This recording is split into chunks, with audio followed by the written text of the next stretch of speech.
guys! Welcome. So, collective reading ulit tayo ngayon. So, yung itatanong natin, yung bang tipong kung sakaling magtagpo kayo, ano yung mangyayari, okay?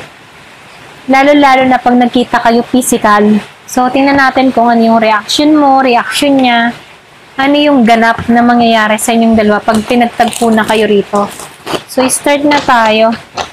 Give me the message. Ano yung reaction yung dalawa pag nagtagpo or nagkita kayo sa hindi inaasahan na pangyayari, pagkakataon, or sa lugar, okay?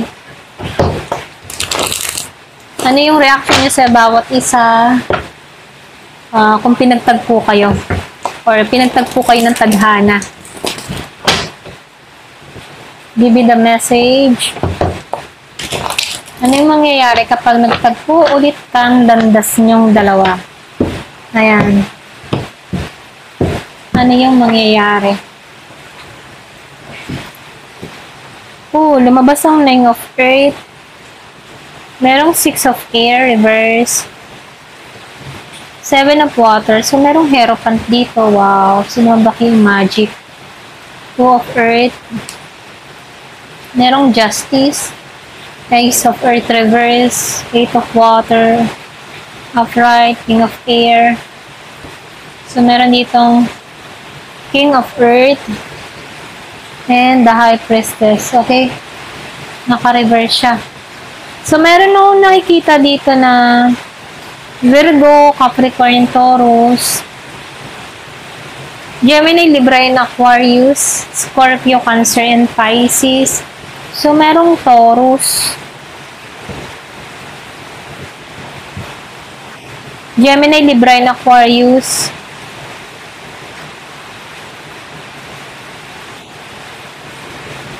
Ayan, ito na yung nakikita ko, no? More on water sign and earth sign. Mangilan-ngilan dito yung air sign, okay? So, wala ditong fire sign na Aries, Leo, Sagittarius. Pero, di bala, no? Kasi energy yung babasahin natin ngayon, okay? So, start na tayo. So, lumabas yung 9 of Earth dito. Then, 6 of Air. Naka-reverse siya dito, no? So, nakikitaan ko dito sa 9 of Earth, yung bang tipong ang panibagong ikaw, okay? So, sa panahong pagkikita nyong muli, ikaw ay mas matatag na. Emotionally, mentally, at marahil pati sa karir mo, stable ka na. So, hindi ka na tulad ng dati na laging naghihintay o umaasa. May aura ka ng self-worth. At nararamdaman din ng taong ito na iba ka na ngayon, okay? So, kaya pag nagtagpo kayo, ma-attract siya ulit, okay? Pwedeng ma-attract muli siya sa'yo. Dahil iba na nga yung datingan mo kasi panibagong ikaw. So, dito, attract siya hindi lang sa physical mo, kundi sa confident at sa kaliwanagan mo, okay?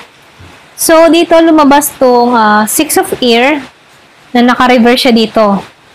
So, na lumalabas dito, yung iba sa inyo, hindi pare tuluyang nakakalayo or hindi pa napuputol yung connection nyo, okay? So, I mean hindi pa napuputol, pwedeng sa isip niya, hindi pa tapos kayong dalawa, okay? So, kita ka ng tao na to na matatag ka na, may bahagi pa rin hindi nakaka-move on ng buo itong person mo, okay? Lalo na sa energy niya, Pero dito, tila bumabalik lahat ng alaala o may mga bit-bit na konsensya, okay? Lalo-lalo na pag nagkita kayo rito.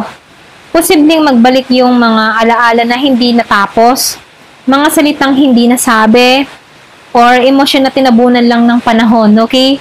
So, nakikitaan ko dito yung pull, okay? May humihila, parang magnetic, or parang may pose na mangyayari sa inyong dalawa. Parang may magnetic force na nagtutulak palapit sa kanya, okay? So, dito, lumabas tong 7 of Water reverse. So, nakikitaan ko dito, meron ditong gustong magsabi ng katotohanan or pwede meron ditong paglilinaw ng katotohanan. yung dating puro, ano kaya, what if, mga ganyan, puro illusion, ayan, puro illusion or ideal na pagtingin sa isa't isa, okay? Pero dito, no, ngayon, mas magiging malinaw na yung pananaw ninyo. Kung magkikita kayo, nakikitaan ko dito na mas totoo na yung usapan, mas grounded, mas alam nyo na kung ano yung gusto at ayaw, okay? Pwedeng ito yung moment na pag-amin sa totoo o simpleng pag-intindi sa mga dahilan sa nakaraan, okay? So, lumabas yung The Hierophant dito, no? Naka-upright siya. So, meron ditong pagbabalik ng tradition o commitment, okay? So, ito yung tanda ng connection na pagtuturo sa leksyon. Kapag nagtagpo kayo, no, may posibilidad na commitment or reconciliation pero sa tamang paraan na, okay? So, maaaring paghingi ng tawad o pag-aayos ng nasirang tiwala. Kung hindi man balikan sa romantic na sense, ano, magiging spiritual closure ito. Yung pag-alis ng bigat ng nakaraan, okay? So, lumabas yung the magician dito. So, nakikitaan ko dito yung malakas yung energy ng manifestation dito, okay? Kasi lumabas ng the magician. Merong willpower. So, ibig sabihin, kung pareho kayong handa at bukas, may kakayahan kayong ayusin o i-manifest muli yung connection. Alam mo yon? So, ngunit yung susi ay pagiging tapat at yung intention. Okay? So, dito, kung gagamitin sa tama, pwedeng maging bagong simula. Kung hindi naman, maaaring maulit lang sa dati. Okay? Kaya dapat pareho kayong nasa tamang, pareho kayong nagiging tapat sa isa't isa, okay? Pareho kayo ng saloobin, ganon. Yung walang halo ng kapikayan, okay? So, lumabas dito yung Two of Earth. Naka-reverse siya, no? So, pagkawala ng balanse. So, dito, nakikitaan ko dito, no? Kapag nagtagpo kayo, maring muling lumabas yung pagkalito o pagod sa sitwasyon, okay? Maring isa sa inyo, sabay-sabay ang responsibilidad. Kaya kailangan malinaw yung boundaries dito sa Two of Earth, okay? So, huwag na muling huwag mo nang muling ipagsabay ang puso at mga bagay na hindi pa stable, okay? So, kung hindi ka makapag-desisyon ng maayos, mabilis din itong mawawala, okay? So, lumabas dito yung justice, meron akong nakikitang karma at katotohanan.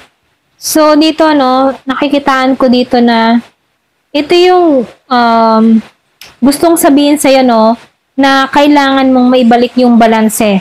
So, maaaring ito yung anyo ng closure or kapatawaran or bagong simula ng patas, okay? So, kung sino yung nakasakit, posibleng siya yung makaramdam ng regret, okay? Sa inyong dalawa, kung sino man yung nakasakit. So, kung sino yung naging tapat, siya naman yung magkakaroon ng inner peace and yung inner peace and banayad, kalmado, okay, or relax, ganyan. So, nakikitaan ko dito na magkikita kayo, hindi para ba saktan muli yung isa't isa, kundi para itama yung mga maling cycle na nangyari sa nakaraan, okay? So, dito, dahil lumabas yung Ace of Earth dito, naka-reverse siya, nakikitaan ko dito na bagong simula, pero medyo mahina pa yung ugat, okay? Hindi pa masyadong malalim yung connection. Merong bagong simula, pero hindi pa ganun kalalim, okay? So, may potential, pero kailangan ng time at effort, okay? Kailangan din ng tao na to na mag-effort sa'yo, okay? Excuse me. Kung susubukan nyo ulit, hindi dapat pabigla-bigla. So, ito yung barahang nagsasabing may pag-asa pa, pero hindi agad stable, okay? Kailangan unti-unting patatagin. Kung hindi handa, mas mabuting manatili sa friendship or closure muna, okay? So, dito, lumabas tong 8 of Cups dito.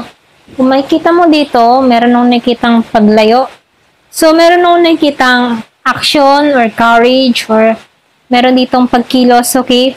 So, itong taong ito, or pwede rin ikaw mismo, ay muling magiging driven or assertive dito, okay? So, kapag nagkita kayo, Siya yung posibleng gumawa ng unang hakbang. May passion, may desire, pero hindi tulad ng dati. Mas kontrolado, mas may direksyon, okay? So, nakikita ko dito, may control na siya. Ayan. So, dito sa King of Air, lumalabas dito, pag-iingat sa stability, okay? Or pwede rin sabihin, nagiging maingat siya sa kanyang kikilos, okay? Ngunit sa kabilang banda, nakikitaan ko dito na meron dito mga pinagdadaanan, meron ditong imbalance pagdating sa emotional maturity at dito sa kanyang material na pangangailangan, Maring isa sa inyo ay merong kumbaga, meron ditong nagkakaroon ng yung pagkakaiba, okay? Meron kayong pagkakaiba dito na kailangan equal kayo para tuloy-tuloy yung relasyon, okay? Kung hindi pa, para hindi maulit yung nangyaring pattern dati, okay? So, dito, lumabas tong 6 of water dito, So, nakikitaan ko dito, merong nagbabalik sa alaala at pagpapatawad, okay? So, meron nakikitang rin yung card dito. Kung makikita mo, merong ditong pagtatagpo, okay? Merong paghihilom, kumbaga, bandana, or kumbaga merong mga binalot, para matakluban yung sugat or mga pinagdaanan sa nakaraan, So, dito, nakikitaan ko dito yung pinagtagpo kayo. Meron ditong siguradong babalik yung mga alaala, yung mga sweetness moments, innocence at mga dahilan kung bakit kayo nagkagustuhan noon, So, meron akong nakikitang pagbabalik muli ng ganong mga pag-uugali, So, posible rin pagpapatawad o pagbibigay ng second chance dun sa iba sa inyo, So, hindi halos lahat, meron lang nakikitang Scorpio, Cancer, and Pisces dito. So, ito yung emotional highlight ng connection ninyo, okay? So, lumabas dito yung The High Priestess.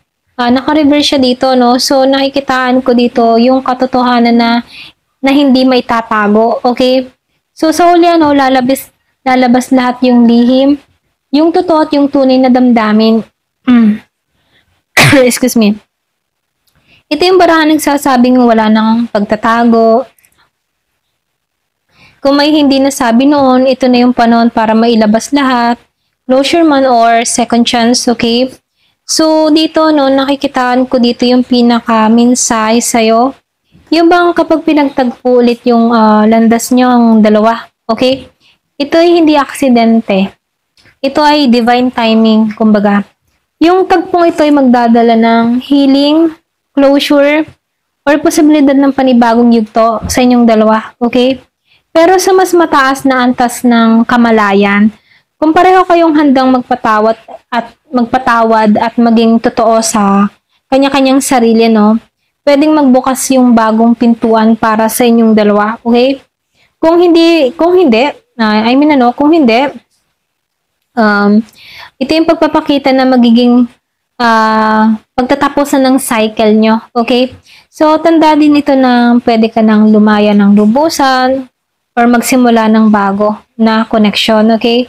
So, dito, yung connection nyo rito, kayo't kayo pa rin dito magpapasyang dalawa, okay? Kung gusto mo pa rin dito sa taong ito, nasa sayo yung kasagutan rito at nasa sayo yung pagpapasya, okay? Ayan, hanggang dito na lamang po. Thank you for watching. Love and peace.